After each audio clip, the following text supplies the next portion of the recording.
Hi guys, welcome back to our channel Coding Charm Sahi alias Diploma Try. Finally AP ESET 2026 seat allotment release అయింది. Self reporting చేసే ముందు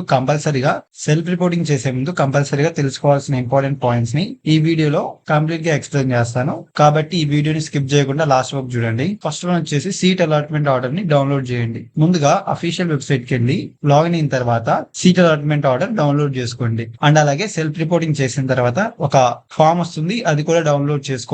ఈ రెండు documents reporting టైంలో చాలా important and useful. Second one వచ్చేసి online self reporting. Seat allot అయిన ప్రతి స్టూడెంట్ August 5th లోపు ఆన్లైన్ లో సెల్ఫ్ రిపోర్టింగ్ కంప్లీట్ చేయాలి.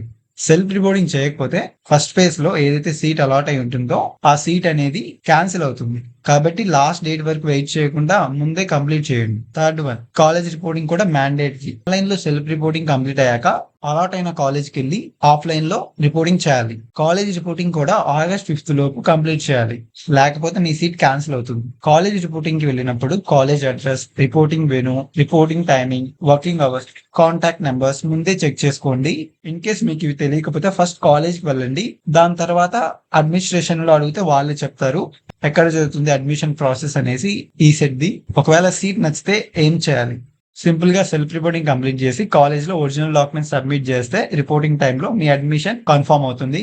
ఇన్ కేస్ సీట్ నచ్చకపోతే ఏం చేయాలి? ఈ క్వశ్చన్ చాలా మంది నన్ను అడుగుతున్నారు. నా ర్యాంక్ కి ఈ కాలేజ్ వచ్చింది, బట్ నా ర్యాంక్ కి ఈ కాలేజ్ అనేది సెట్ అవ్వదు, నేను ఇప్పుడు ఏం చేయాలి అనేసి నెక్స్ట్ ఫేజ్ కౌన్సిలింగ్ లో పార్టిసిపేట్ చేసే ఛాన్స్ ఉంటుంది. బెటర్ కాలేజ్ కోసం మళ్ళీ ఫ్రెష్ గా వెబ్ ఆప్షన్స్ అయితే ఇవ్వాలి. కానీ ఒక విషయం అయితే గుర్తుపెట్టుకోండి, నెక్స్ట్ ఫేజ్ కౌన్సిలింగ్ లో మీకు వేరే కాలేజ్ అలాట్ అయిందంటే ఫస్ట్ ఫేజ్ కౌన్సిలింగ్ లో వచ్చిన కాలేజ్ క్యాన్సిల్ అవుతుంది. కాబట్టి ఈ విషయాన్ని గుర్తుపెట్టుకొని డెసిషన్ అయితే తీసుకోండి. అసలు నాకు సీట్ అలాట్ కాలేదు, నేనేం చేయాలి?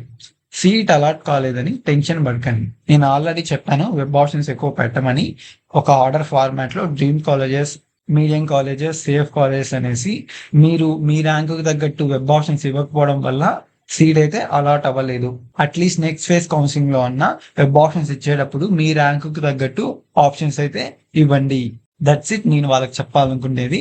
ఎవరికైతే సీట్ అలాట్ కాలేదో కాలేజ్ రిపోర్టింగ్ టైంలో ఒరిజినల్ డాక్యుమెంట్స్ తో పాటు మినిమం 2 సెట్ జిరాక్స్ కాపీస్ కంపల్సరీగా తీసుకెళ్ళండి.